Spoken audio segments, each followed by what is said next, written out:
queridos hermanos, estamos en nuestra nueva clase, que vendría siendo la clase número 7 de Teología Sistemática.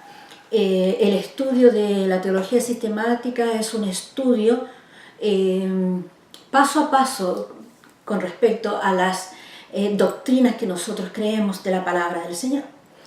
Hoy día vamos a tener un tema bastante importante. Hemos venido estudiando desde la doctrina de Dios, que vimos los nombres, los atributos, vimos la Trinidad, después vimos lo que tenía que ver con Cristología, todo lo que se habla en la palabra de Cristo, su deidad, su humanidad, las palabras proféticas que tuvieron desde la antigüedad con respecto al Mesías. Y también estuvimos hablando de neumatología, que tiene que ver con el estudio del Espíritu Santo. También ver sus características, quién es, si es una persona, si es una fuerza. Vimos algunos temas con respecto a eso, que espero que les haya quedado claro. Y hoy día, en nuestra séptima clase, vamos a ver otro tema, otra doctrina que nosotros creemos como cristianos, como hijos del Señor, que creemos en la palabra del Señor. Y es una doctrina bastante amplia que la Biblia habla con respecto a este tema, y es el hombre. Y esta doctrina se le llama antropología bíblica, el estudio del hombre. ¿Qué nos dice la palabra del Señor? Y a modo de introducción, vemos que el estudio de esta doctrina sobre el hombre, la antropología bíblica, es asunto de vital importancia, hermanos, ya que directamente nos afecta a todos nosotros. La Biblia dedica un gran espacio a en su contenido para hablar del hombre. Descubre cómo es el hombre, muestra la problemática o su problemática, mientras señala también el interés que Dios mostró siempre por el hombre, por la humanidad. Es necesario que se dedique tiempo al estudio de esta doctrina, sobre todo en un tiempo de humanismo desbordante del cual estamos viviendo hoy en día, que pretende situar al hombre como el centro absoluto, de modo que todo gire en torno del hombre, e incluso el mismo Dios. De modo que conozcamos cómo y qué es el hombre según la revelación y el pensamiento de Dios. ¿Qué nos tiene que decir la Biblia, la palabra del Señor, con respecto al hombre? El estudio de un tema de tanta importancia permite también dar contestación a las preguntas que desde el principio de los tiempos el hombre y la mujer se ha hecho. Los humanos nos hemos formulado estas tres preguntas básicas, y muchos hasta el día de hoy se las hacen y buscan respuesta en muchas cosas. Sin embargo, encuentran respuestas vagas, respuestas que no son las correctas. ¿Como cuáles? Diríamos nosotros. Primero, ¿quién soy yo? Primera pregunta. ¿De dónde vengo? ¿Y a dónde voy? Esas son las tres grandes preguntas que el ser humano se ha formulado desde el principio de la creación. Solo la palabra de Dios, la Biblia, la palabra de nuestro Dios, tiene una respuesta correcta para cada una de estas inquietantes interrogantes que el ser humano se hace en este tiempo. Vamos a comenzar a ver el tema en sí. Vamos a ver la creación del hombre. Vamos a empezar por el principio ya. Primero, la creación del hombre. ¿Por qué fue creado el hombre? ¿Cuál es el propósito de que el hombre haya sido creado? En primer lugar, que quede establecido en esta clase, Dios no tenía que crear al hombre en absoluto. Pero sin embargo, nos creó ¿para qué? Para su gloria, dice. Dios no nos necesitaba ni a nosotros ni al resto de la creación. Para nada. Y sin embargo, nosotros y el resto de la creación le necesitamos siempre. Y por ende, nosotros somos los que debemos llevar gloria a Él y deberíamos llevar gozo a su corazón, nosotros. Puesto que había perfecto amor y comunión entre los miembros de la Trinidad por toda la eternidad. Así como dice en Juan 17, versículos 5 y 24, para que ustedes lo lean. Dios no nos creó porque se sentía solo, ni porque necesitaba compañerismo con otras personas.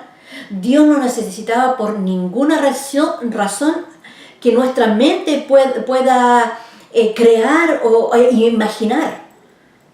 Para nada.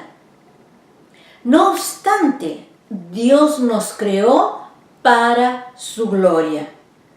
Al que yo he creado para mi gloria, al que yo hice y formé, dice la palabra del Señor. Isaías 43, 7, y comparen también con Efesios 1 y versículos 11 y 12.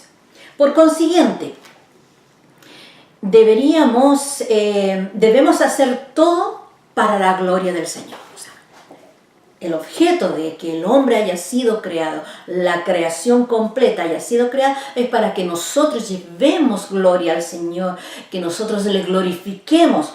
Y eso nos dice y nos insta a nosotros en 1 Corintios 10, 31, que todo lo que hagamos sea para la gloria de Dios.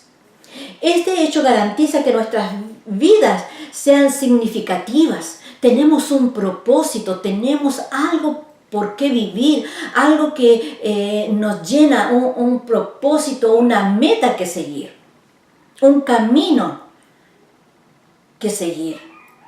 Cuando nos damos cuenta de que Dios no necesitaba crearnos y que no nos necesita para nada, podríamos concluir que nuestra vida no tiene ninguna importancia. Pero la Biblia nos dice que fuimos creados para glorificar a Dios. Eso es tremendamente importante y eso nos da un valor, una valía. Nosotros no es que nos importemos, no es que no tengamos un valor, para Dios tenemos un valor. Pero Él no nos necesitaba más allá, sino que Él nos creó para que nosotros pudiésemos llevar gloria a su presencia, indicando que somos importantes para Dios mismo. Si Él nos creó para su gloria, eso es importante para Dios. Esta es la definición final de importancia o significación genuina en nuestra vida. Si somos verdaderamente importantes para Dios por toda la eternidad, ¿qué mayor medida de importancia o significación podríamos querer? Vamos a ver qué nos dice la enseñanza de la Escritura con respecto al hombre. Génesis 1:27. El consejo divino determinó la creación del hombre. Primero, la enseñanza de la Escritura, Génesis 1:27, y el consejo divino determinó la creación del hombre, Génesis 1:26. Las decisiones de Dios tocante a su creación, Génesis 1:26, que fuera creado a imagen y semejanza de Dios, que ejerciera el señorío sobre el mundo. El significado de imagen de Dios, de todas las criaturas que Dios hizo,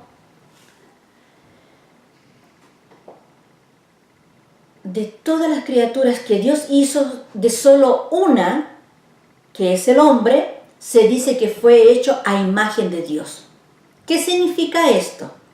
Podemos usar la siguiente definición, ¿ya? Lo voy a leer textual. El hecho de que el hombre es imagen de Dios quiere decir que el hombre se parece a Dios y representa a Dios. Cuando Dios dice, hagamos al hombre a nuestra imagen, conforme a nuestra semejanza, eso en Génesis 1:26, el significado es que Dios planeaba hacer una criatura similar a sí mismo. Tanto la palabra hebrea que se traduce imagen, que es tselem, T-S-E-L-E-M, tselem, y la palabra hebrea que se traduce semejanza, demut, se refiere a algo que es similar, pero no idéntico a lo que representa o de lo que es imagen. La palabra imagen se puede usar para decir que representa a otra cosa. Representa, que no es igual, que no es idéntico. Los teólogos han pasado mucho tiempo intentando especificar una característica del hombre o unas pocas en las cuales se vea primordialmente la imagen de Dios. Algunos han pensado que la imagen de Dios consiste en la capacidad intelectual del hombre, que no lo tiene ningún otro ser viviente de la tierra, parte de la creación. Otros en su poder para poder tomar decisiones morales y voluntarias. Otros han pensado que la imagen de Dios se refiere a la pureza moral original del hombre, o su creación como hombre y mujer. Eso lo podemos ver en Génesis 1:27. O su dominio sobre la tierra. En esta consideración sería mejor enfocar la atención primordialmente en los significados de la palabra imagen y semejanza. Como hemos visto, estos términos tenían un significado muy claro para los lectores originales. Cuando nos damos cuenta de que las palabras hebreas traducidas imagen y semejanza, simplemente informaban a los lectores originales que el hombre era como Dios y que de muchas maneras representaría a Dios. Mucho de la controversia sobre el significado de la frase a imagen de Dios parece una búsqueda de un significado demasiado estrecho y demasiado específico. Cuando la Biblia informa que dijo Dios, hagamos al hombre a nuestra imagen conforme a nuestra semejanza, que en Génesis 1:26, simplemente eso les habría querido decir a los lectores originales, hagamos al hombre para que sea como nosotros y que nos represente.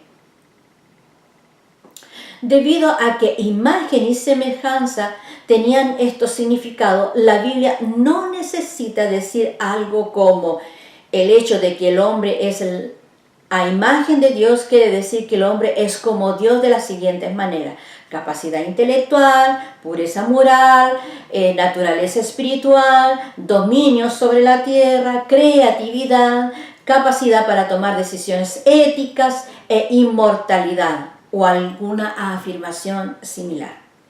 Tal explicación es innecesaria, no solo porque los términos tenían significados claros, sino también porque ninguna lista así haría justicia al asunto. El texto solo necesita declarar que el hombre es como Dios, y el resto de la Biblia da más detalles que lo explica. En realidad, conforme leemos el resto de la Biblia, nos damos cuenta de que una plena comprensión de la semejanza del hombre a Dios exigiría una plena comprensión de quién es Dios en su ser y en sus acciones, y un pleno entendimiento de quién es el hombre y de lo que hace. Mientras más conocemos de Dios y del hombre, más similitudes reconoceremos y más plenamente comprenderemos lo que la Biblia quiere decir cuando expresa que el hombre es a imagen de Dios. La expresión se refiere a cualquier manera en la que el hombre es como Dios, no idéntico, es como. 2. Veamos. La creación del hombre en Génesis 2:7 al 3:19. ¿Por qué creó Dios dos sexos? ¿Pueden los hombres y las mujeres ser iguales y sin embargo tener papeles diferentes? Leemos en los versículos que les nombré. Y creó Dios al hombre a su imagen. A imagen de Dios lo creó. Varón y hembra los creó. Génesis 1:27. La misma conexión entre la creación a imagen de Dios y creación como hombre y mujer se hace en Génesis 5, versículos 1 y 2. El día en que creó Dios al hombre, a semejanza de Dios lo hizo. Varón y hembra los creó y los bendijo, y llamó el nombre de ellos Adán, el día en que fueron creados.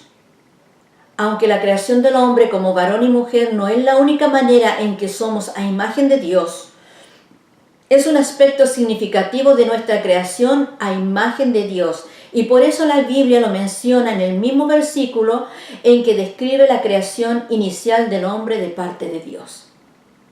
Podríamos resumir las maneras en que nuestra creación como hombre y mujer representa algo de nuestra creación a imagen de Dios, como sigue.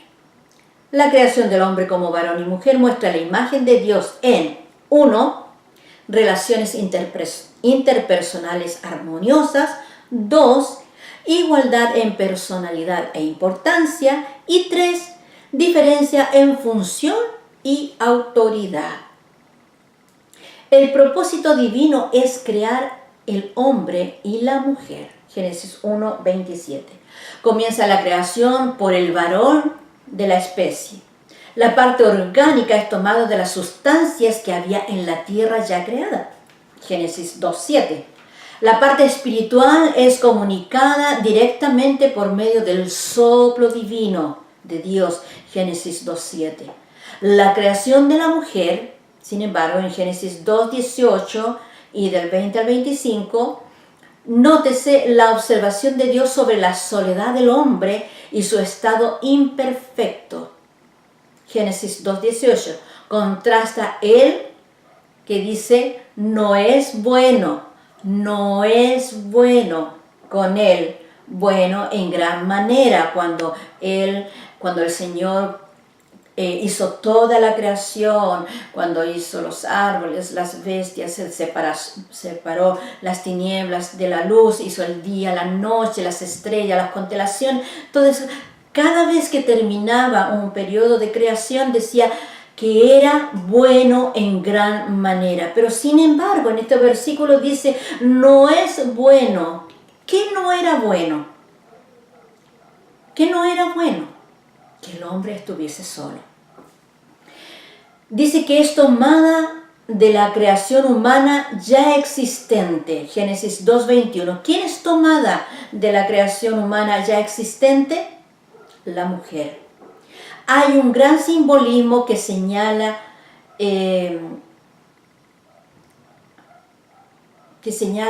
todo esto. Disculpen, tuve un lapso. Cariño y cuidado que el hombre ha de tener a su esposa. El hombre no es una persona colectiva, sino dos personas absolutamente diferenciadas, hombre y mujer. Nótese también que Dios, aunque uno, no es una persona, sino tres personas en un solo Dios. De ahí que el hombre, hecho a imagen y semejanza de Dios, no puede ser una persona colectiva. Dios no creó a los seres humanos para que fuéramos personas aisladas, sino que el hacernos a su imagen nos hizo de tal manera que podamos lograr unidad interpersonal de varias clases en todas las formas de la sociedad humana. La unidad interpersonal puede ser especialmente profunda en la familia humana y también en nuestra familia espiritual, la iglesia.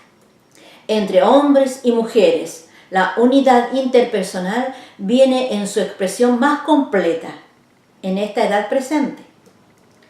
Primero en el matrimonio, en donde el esposo y la esposa se vuelven en cierto sentido dos en uno. Por eso el hombre deja a su padre y a su madre y se une a su mujer. Y los dos se funden en un solo ser. Génesis 2:24. Esta unidad no es solo una unidad física, también es una unidad espiritual y emocional de dimensiones profundas.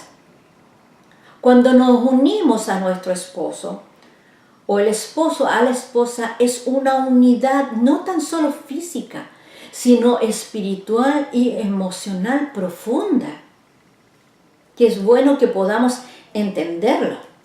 Dios creó a los hombres y a las mujeres para que fueran iguales en importancia y personalidad.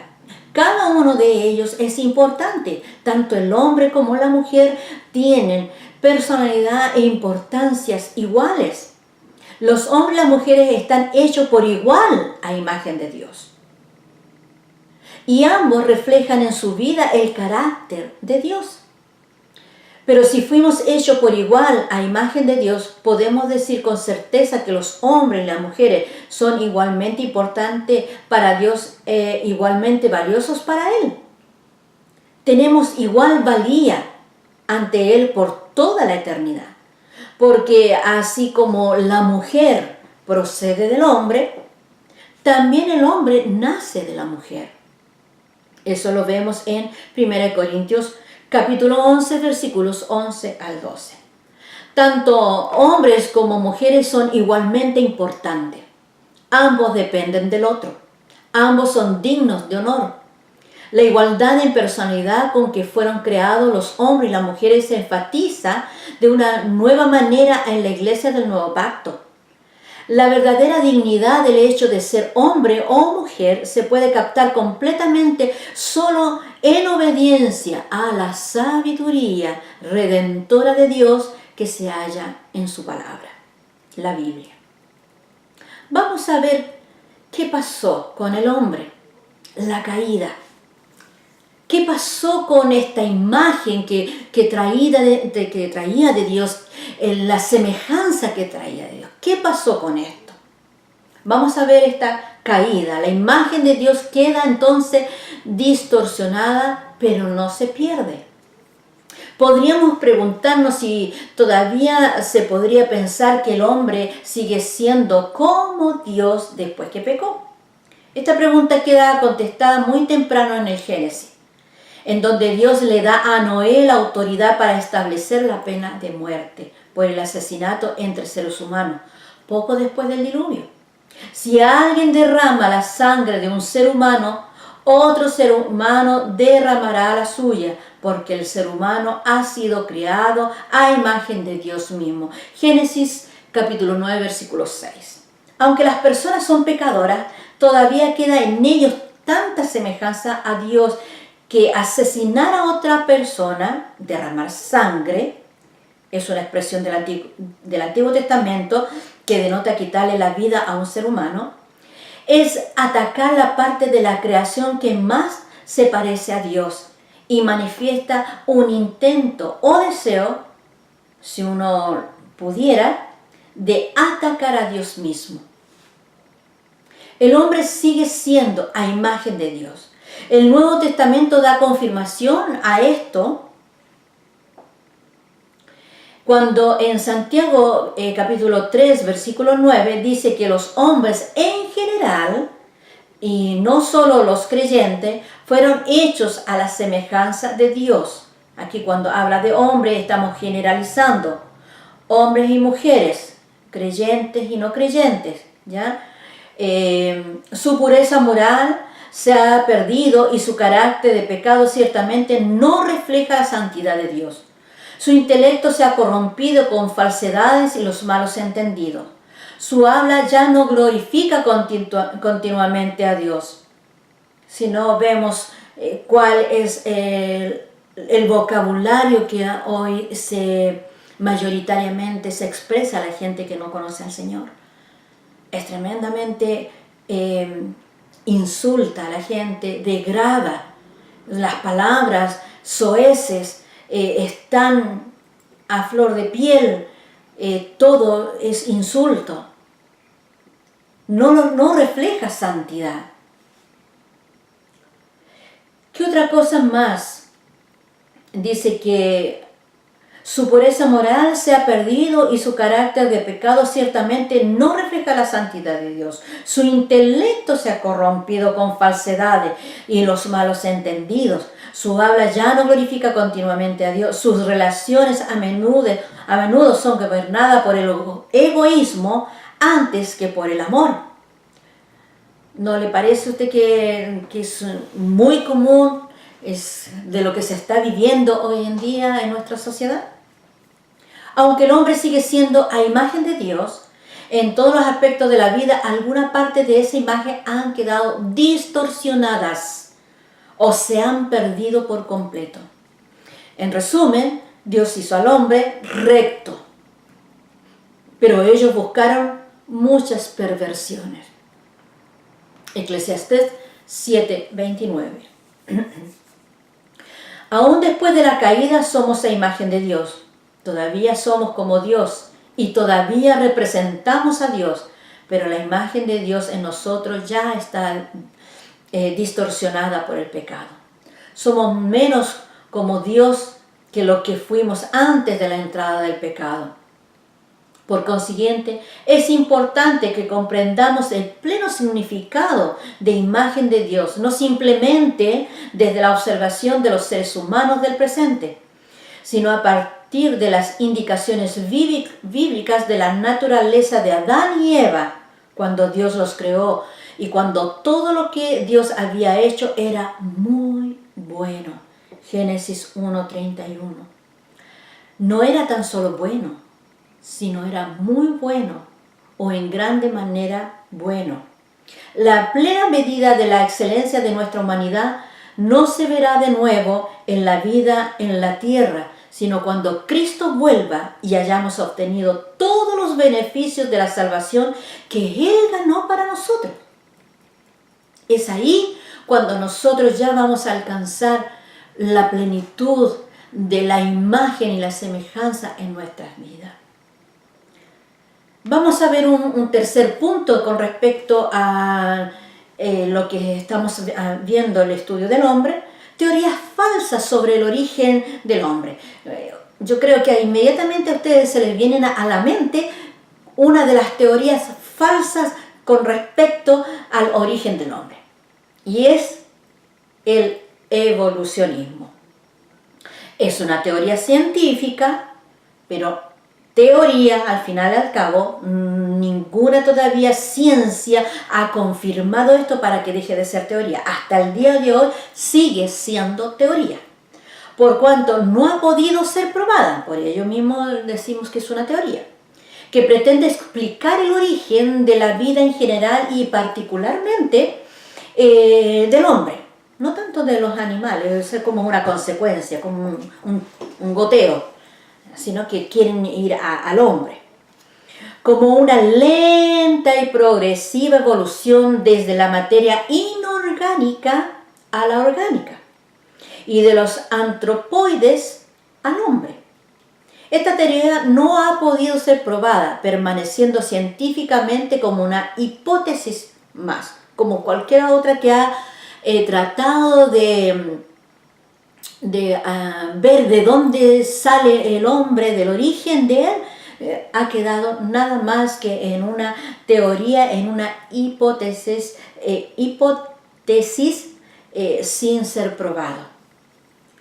Tipos de evolucionismo. Primero, el ateo, que admite una materia eterna en constante movimiento y progresiva evolución hasta llegar al hombre sin intervención alguna de Dios en todo eso. Ese proceso. Ese es un tipo de evolucionismo. Otro tipo de evolucionismo es el teísta, que define el inicio del proceso evolutivo mediante un acto creador que dio origen a la base evolutiva, controlando y dirigiendo todo el proceso hasta llegar a la aparición del ser humano sobre la tierra. ¿Quiénes defienden estos postulados? A ver. Veamos, entre los defensores más destacados de esta teoría científico, filosófica, religiosa, están Darwin, Lamarck y especialmente Teilhard de Chardin. Vamos a ver los elementos constitutivos del ser humano. Génesis 2:7. La Biblia presenta al hombre como una unidad compuesta de dos elementos. Uno orgánico, lo que vemos, palpamos, esto que nos tocamos, natural, de la tierra, y otro espiritual, de procedencia divina, interna. Eso lo podemos encontrar en Génesis 2, versículo 7 y Génesis 3, versículo 19.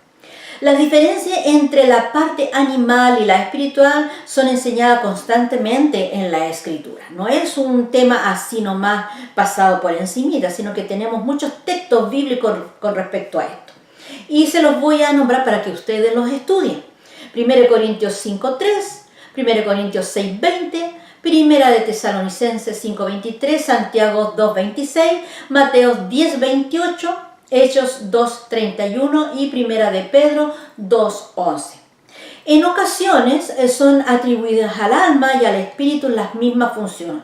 O sea que en algunos textos pueden que tanto alma como espíritu lo relacionen como una sola cosa. Y los otros textos los pueden comparar con Marcos 8:12, Juan 11:33 y 13:21. Pueden compararlos también con Mateo 26:38 y Juan 12:27. 1 Corintios 16:18 y 2 Corintios 7:13. Lo pueden comparar con Mateo 11:29, 2 Corintios 7:1, con 1 Pedro 2:11, 1 Tesalonicenses 5:23, Hebreos 10:39 y Santiago 5:20 con 1 Corintios 5:5. Ahí tienen harto que pueden ustedes comparar unos textos con otros. La Biblia utiliza en ocasiones el término alma para referirse a la totalidad del ser humano, como en Marcos 8:36-37, Santiago 1:21. En otras ocasiones se aprecia otro modo de división para referirse a la totalidad del hombre, Marcos 12:30. En momentos se divide la parte espiritual en alma y espíritu, como lo dice Lucas 1:46-47. La Biblia usa otros términos para referirse a la parte inmaterial del hombre también. Corazón, como un lugar donde se asientan los sentimientos y la voluntad. Éxodo 7:13, Salmo 37:4, Romanos 9:2, Romanos 19:10, Efesios 3:17 y Hebreos 4:7. Mente, lugar del control de la orientación y enfoque de la vida. Veamos. Lo relativo a la pecaminosidad de los pensamientos e intenciones del hombre no salvo, que tiene que ver con respecto a lo que estábamos viendo recién sobre la mente, el lugar del control y de la orientación y enfoque de la vida. Veamos un primer punto con respecto a eso y vamos a ver lo que tiene relativo a la pecaminosidad de los pensamientos e intenciones del hombre no salvo, no creyente, aquel que no ha rendido su vida al Señor. Romanos 1:28, 2 Corintios 4:4, Efesios 4:17 al 18 y Timoteo 1:15. 2. Veamos lo que dice relativo a la mente renovada del creyente, o sea, el otro lado. Aquellos que han sido regenerar su mente por la presencia del Espíritu Santo, aquellos que hemos rendido nuestra vida a Cristo. Es una mente renovada. Mateo 22:37, Romanos 12:2 y 1 Corintios 14:15. El cuerpo es la parte material del hombre. El cuerpo del creyente ha sido convertido en un templo para Dios en el Espíritu. Juan 14:23 y 1 Corintios 6:19 y Filipenses 1:20. Los cuerpos de los salvos son santificados, redimidos y finalmente serán glorificados para siempre en la venida de Cristo por su iglesia. Romanos 8:11, versículos 17 y 18 y 23. 1 Corintios 6:3 y 20 al 20 y Filipenses 3:20 y 21. ¡Qué hermoso! Los creyentes no tan solo son limpiados en su mente, en su espíritu, en sus emociones, en sus sentimientos, en la intención de su corazón, sino que este cuerpo visible también es santificado, también es redimido y también finalmente cuando Cristo venga a buscarlo vamos a ser glorificados en su venida. ¿Cuál era entonces el estado original del hombre? Veamos. 1. El hombre fue creado a imagen y semejanza de Dios, como veníamos diciendo. Vamos a ver como una especie de resumen. Génesis 1:26. La imagen está relacionada con la parte inmaterial del hombre y no con la física. Acuérdense que dice que Dios es espíritu. Por lo tanto, no es nuestra imagen física la que se parece a Dios, sino que es la inmaterial, la espiritual.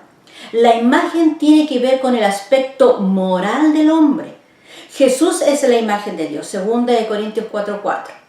La semejanza está relacionada con la autoridad y señorío conferido por Dios al hombre.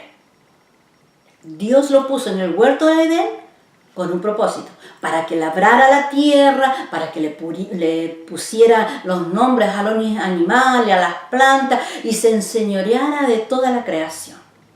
Esa fue la semejanza con la autoridad y señoría que tenía Dios, se la delegó al hombre. Algunas características del hombre antes de la caída. Primero, sin pecado. Era bueno en gran manera, Génesis 1:31. Podía tener comunión plena con Dios. Tenía libre albedrío, en el sentido más amplio, ya que no estaba influenciado por la naturaleza caída que le orienta hacia el mal. Obediente a Dios en todo lo que Él había establecido, en ejercer señorío sobre la tierra, Génesis 1:28. Veamos un punto con respecto a estas características del hombre ante su caída. Dice que el ejercicio de la autoridad se manifiesta en el hecho de poner nombre a todos los animales.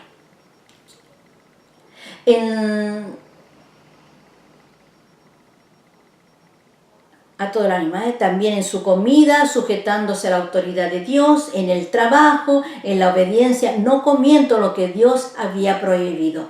Todos esos textos ustedes los pueden encontrar en Génesis 1:29, 2:16, Génesis 2:15, Génesis 2:17. Todo ahí ustedes van a ver cómo ejerció autoridad para darle nombre a los animales, para lo que él debía comer, sujetándose a la autoridad de Dios, en el trabajo, que él tenía que labrar la tierra, que tenía que sustentar la tierra, en la obediencia, no comiendo de lo único que el Señor le había dicho que no comiera, que era el fruto prohibido. Ahora veamos la caída del hombre. 1. La tentación de Satanás. Génesis 3 del 1 al 6. Dios había establecido un comportamiento para el hombre basado en la obediencia a su palabra, ¿no es cierto? Génesis 2:17. Pero ¿qué pasó? Satanás se apareció en forma de serpiente.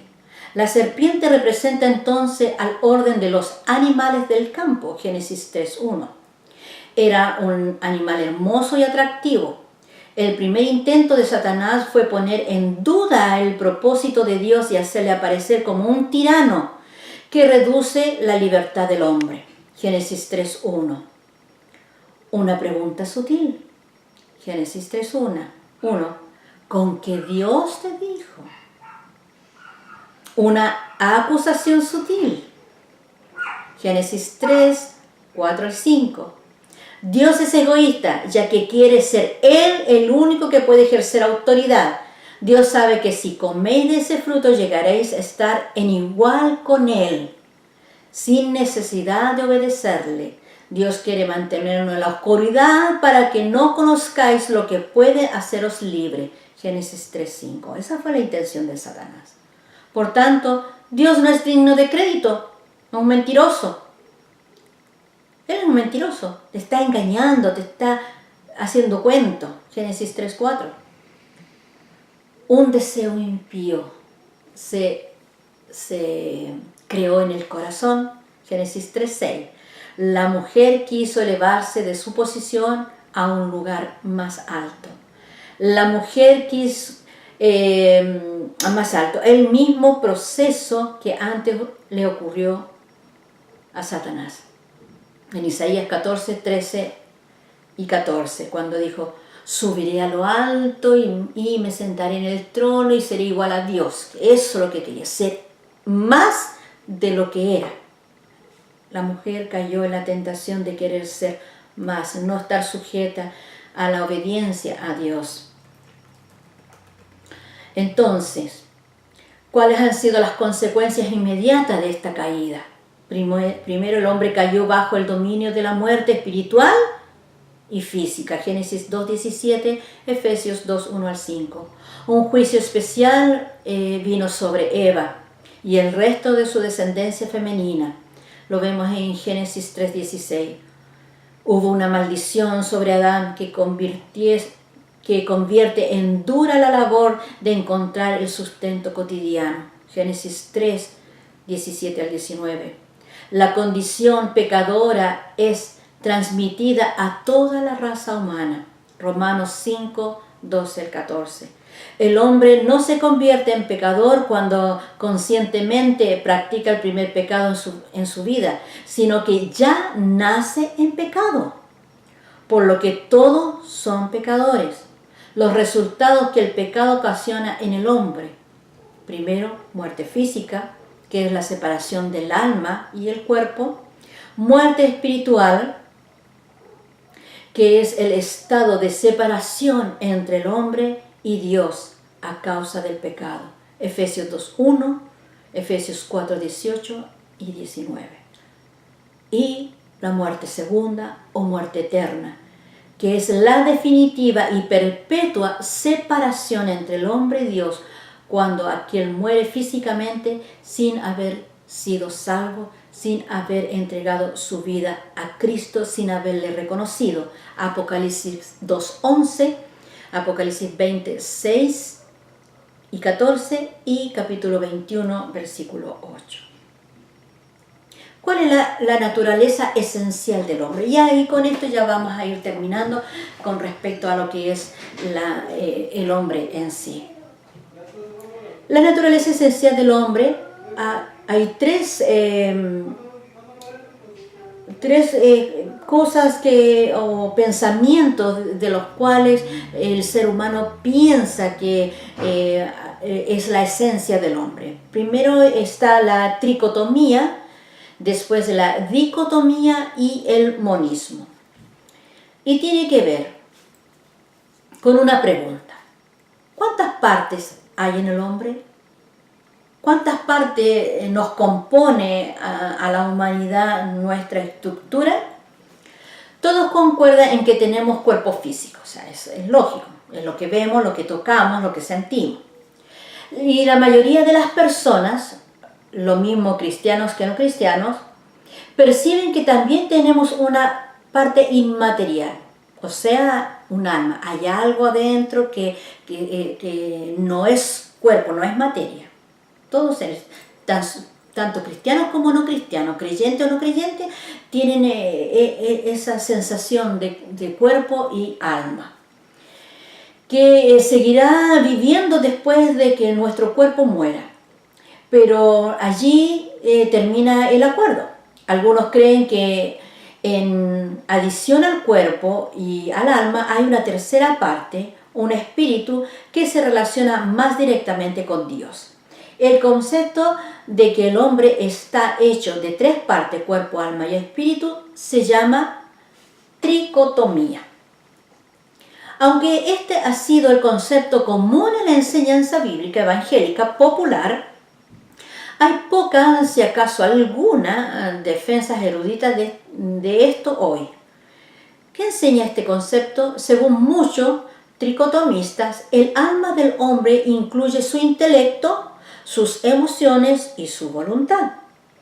Mantienen que todas las personas tienen tal alma y que los diferentes elementos del alma pueden bien servir a Dios o someterse al pecado. Argumentan que el espíritu del hombre es una facultad más alta que cobra vida cuando la persona se convierte a Cristo. Veamos, lo pueden ver en Romanos 8:10.